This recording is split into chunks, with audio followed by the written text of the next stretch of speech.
हरे कृष्णा, राधे राधे। आप सभी का स्वागत है हमारी चैनल पर। आज की इस वीडियो में हम सुनाएंगे कर्मों का फल। क्या अनजाने में किए गए कर्मों का फल भी मिलता है? अक्सर हमारे दिमाग में एक सवाल आता है कि हमने जीवन में ऐसे कोई पाप नहीं किए जिसके कारण हमें कष्ट मिले, फिर भी हमें इतना दुख क्यों मिल रहा है। इस कहानी को पूरा सुने, आधा अधूरा सुनने से कोई लाभ प्राप्त होने वाला नहीं है, इसलिए कहानी को पूरा सुने।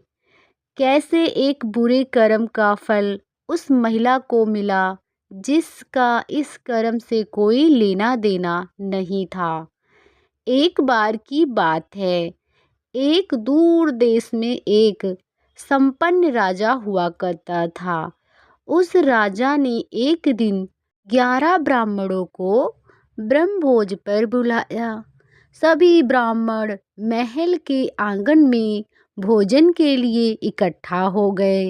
इस आंगन में रसोई ने भी अपनी रसोई लगाई हुई थी। रसोई भोजन बना ही रही थी कि ऊपर से एक चील अपने पंजे में एक सांप को दबाकर ले जा रही थी। सांप बेचारा आत्मरक्षा की सोच रहा था। चील अपना शिकार को खाने का सोच रही थी। रसोई भोजन अच्छा बनाने के बारे में सोच रही थी और राजा ब्राह्मणों के आने से अति प्रसन्न थे। तभी अचानक से सांप ने आत्मरक्षा के लिए अपने फन से जहर निगल दिया। सांप का जहर चील से बचने के लिए था, लेकिन उस वक्त वो ठीक रसोई की बड़ी सी कढ़ाई के ऊपर ही था और जहर का कुछ हिस्सा उस कढ़ाई में पक रहे खाने में मिल गया। इस जहर का किसी को कुछ नहीं पता था, इसीलिए राजा ने भोज में ये खाना परोसवा दिया। ब्राह्मण ने जैसे ही खाना खाया, उन सभी की मौत हो गई। राजा ब्राह्मण हत्या के कारण बहुत दुखी हुआ। वह रसोई भी समझ नहीं पाई कि आखिर क्या हुआ। ये सारी परिस्थिति देखकर यमराज बड़े कंफ्यूज हो गए।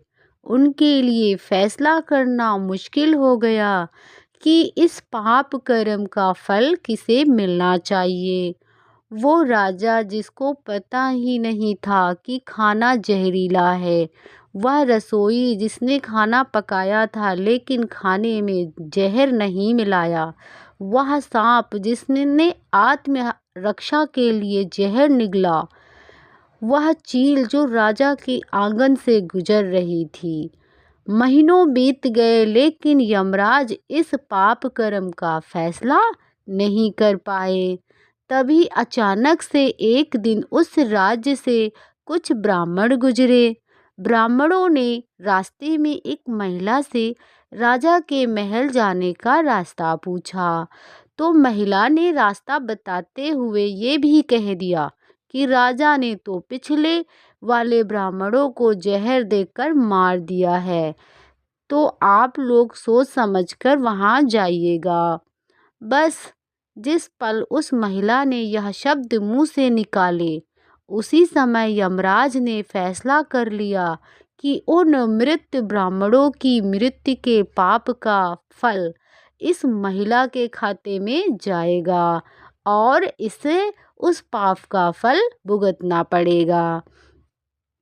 यमराज के साथ मौजूद दूतों को समझ ही नहीं आया कि जो महिला उस घटना के समय वहां मौजूद ही नहीं थी, उसको कर्म फल क्यों मिलेगा। तब राजा ने कहा कि देखो, जब कोई व्यक्ति पाप करता है तब उसे बड़ा आनंद मिलता है, पर उस मृत ब्राह्मण की हत्या से ना तो राजा को आनंद मिला, ना ही उस रसोई को, और ना ही उस सांप को, और ना ही उस चील को आनंद मिला। उस पाप कर्म की घटना को बुराई करने के भाव से बखान कर उस महिला को जरूर आनंद मिला। इसीलिए उस अनजाने पाप कर्म का फल भी उस महिला के खाते में जाएगा।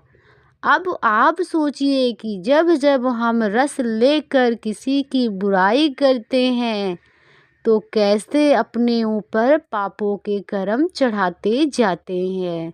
जितना मज़ा लेकर हम बुराई करते हैं उतने ही पापी बनते जाते हैं। जय श्री कृष्णा, राधे राधे। आप लोगों को यह वीडियो कैसा लगा कमेंट बॉक्स में अवश्य बताएं और कमेंट बॉक्स में जय श्री हरि अवश्य लिखें। एक लाइक अवश्य करें और हमारे चैनल को सब्सक्राइब करें।